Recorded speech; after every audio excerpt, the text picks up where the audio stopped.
देखिए, जो बच्चे भी एमपी बोर्ड के न्यू सेशन में पढ़ाई कर रहे हैं 2026-27 में, हो सकता है एमपी बोर्ड में आप शुरू से पढ़ रहे हो या फिर सीबीएसई से एमपी बोर्ड में आए हो।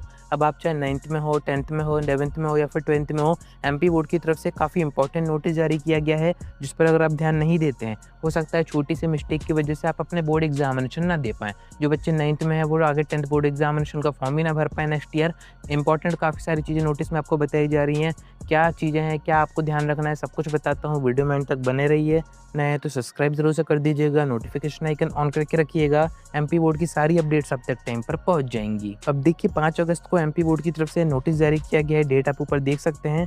सब्जेक्ट में आप देखेंगे यहाँ पर फोकस किया जा रहा है 9th पर, 10th और 12th पर, साथ में अपर आईडी पर। ये 3-4 चीज़ें आपको यहाँ पर फोकस करती हुई दिख रही होंगी। अब क्या इन्फॉर्मेशन आपको दी जा रही है इस नोटिस के थ्रू, किन बातों का आपको ध्यान रखना है एंड अगर आप ध्यान नहीं देते हैं तो क्या नुकसान आपका आगे हो सकता है, वही मैं आपको बता देता हूँ। देखिए, नोटिस में आपको इन्फॉर्मेशन दी जा रही है नामांकन की। नामांकन के साथ साथ जो बच्चे भी 10th और 12th में हैं अभी, उनको अगर बोर्ड एग्जामिनेशन देने हैं तो एमपी बोर्ड का उनको एग्जाम फॉर्म भरना पड़ता है, तब जाके वो बोर्ड एग्जामिनेशन में बैठ पाते हैं। तब जाके एडमिट कार्ड आता है, यानी कि एग्जाम फॉर्म आपका एमपी बोर्ड के पास पहुंचेगा। उसके बेस पर एमपी बोर्ड आपको एडमिट कार्ड बना के देगा एंड उसके बेस पर आप एग्जाम सेंटर में जाके बोर्ड एग्जाम दे पाएंगे। अगर आपका एग्जाम फॉर्म में मिस्टेक हो गई है, नहीं भर पाए हैं, तो ऐसे में बोर्ड एग्जामिनेशन आप नहीं दे पाएंगे, आपको बैठने नहीं दिया जाएगा।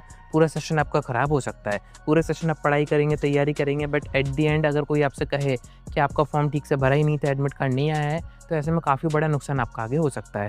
नामांकन की इन्फॉर्मेशन दी जा रही है। जो बच्चे भी 9th में हैं, उनको आगे 10th में बोर्ड एग्जामिनेशन देने होते हैं। तो नामांकन का मीन ये होता है कि अभी तक आप जो 1st से 8th तक एग्ज़ाम दिए हैं, सारा आपका स्कूल में हो रहा है, सारी चीज़ें वो मैनेज कर रहे हैं, पर अब से 9th से आपका जो नाम है वो भेज दिया जाता है एमपी बोर्ड में, क्योंकि 9th के बच्चे ही आगे 10th में आएंगे। 10th आपको पता है बोर्ड होती है, एमपी बोर्ड होती है, तो एमपी बोर्ड के पास बच्चे का डेटा 9 से भेज दिया जाता है, 9 से रजिस्टर कर दिया जाता है, जिससे कि आगे 10th में जब वो बोर्ड एग्जामिनेशन का फॉर्म भरे तो कहीं कोई परेशानी ना आए। तो नामांकन का मीनिंग ये होता है। एंड इन सभी चीज़ों की एंड डेट यहाँ पर बताई जा रही है कि जो बच्चे भी 9th में हैं, उनको नामांकन करवाना है 12 अगस्त के अंदर अंदर, उसके बाद नामांकन नहीं होगा। एंड जो बच्चे भी 10th और 12th में हैं, उनको बोर्ड एग्जामिनेशन के फॉर्म भरने होंगे, तो वो भी डेट यहाँ पर दी गई है 12 अगस्त। अब यहाँ पर हो सकता है कि काफ़ी सारे बच्चों को उसके बारे में पता ही ना हो, क्योंकि ये मैक्सिमम प्रोसेस अगर आप किसी प्राइवेट स्कूल से पढ़ाई कर रहे हैं, गवर्नमेंट स्कूल से पढ़ाई कर रहे हैं, तो आपके बोर्ड एग्जामिनेशन का फॉर्म वो अपनी साइड से भर देते हैं, बट फिर भी वो आपसे ही भर पाते हैं 90% केसेस में, जिससे कि कोई भी मिस्टेक हो तो आपकी खुद की जिम्मेदारी हो। तो अगर आपने बोर्ड एग्जामिनेशन का फॉर्म भर दिया है तो कमेंट करके ज़रूर से बताइएगा, काफ़ी अच्छी बात है। बाकी जिन बच्चों ने अभी तक बोर्ड एग्जामिनेशन का फॉर्म नहीं भरा है, जिनके स्कूल से इन्फॉर्मेशन नहीं दी गई है कि आपको आगे बोर्ड एग्जामिनेशन का फॉर्म भरना है, ये डॉक्यूमेंट हमें चाहिए, या फिर उसकी एक फिक्स फीस भी होती है जो कि आपकी स्कूल फीस ट्यूशन फीस में ऐड होती है, तो फीस भी आपकी बड़ी होगी। तो उन्होंने बताया होगा कि बोर्ड एग्जामिनेशन के फॉर्म की फ़ीस है, तो वही फॉर्म आपको अभी भरना है।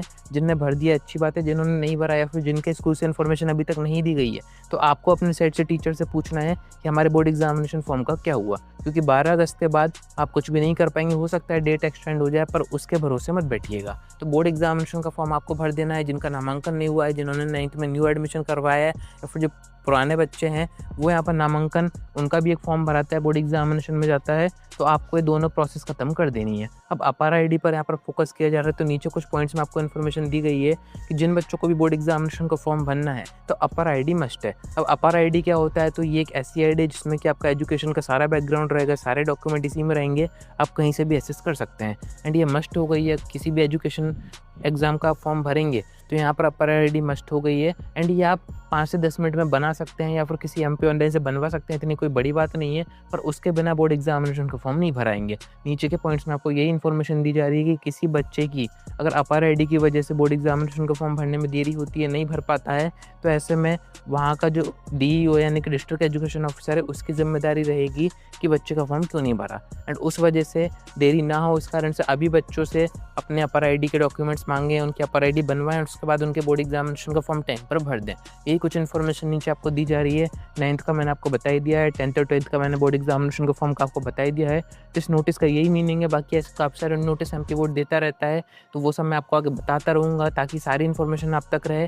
बाकी अगर आप न्यू सेशन की तैयारी करने का सोच रहे हैं तो आप हमारे ऐप से मोस्ट इंपॉर्टेंट कंटेंट चेक कर सकते हैं। सभी सब्जेक्ट का, हिंदी मीडियम, इंग्लिश मीडियम, दोनों का ही हमने, 10th का भी है, 12th के भी सारे सब्जेक्ट हैं, आप PDF चेक कर सकते हैं। वहाँ पर हमने आपका एकेडमिक एकेडमिक कैलेंडर हो गया, मार्किंग स्कीम हो गई जो कि अभी न्यू आई थी, आपका सिलेबस हो गया, आपका ब्लूप्रिंट हो गया, सारी चीज़ें प्रोवाइड कर रखी हैं। आपके पीवाईक्यू हो गए सारे, यानी एमपी बोर्ड का सारा कंटेंट हमने अपने ऐप पर आपको दे रखा है, आपको इधर-उधर भटकने की ज़रूरत नहीं पड़ेगी। तो सारी चीज़ें डिस्क्रिप्शन से आप चेक कर सकते हैं। आज की वीडियो में इतना ही। कोई डाउट आता है कमेंट करके पूछ सकते हैं या फिर आप डायरेक्ट मुझसे इंस्टाग्राम पर डीएम करके बात भी कर सकते हैं।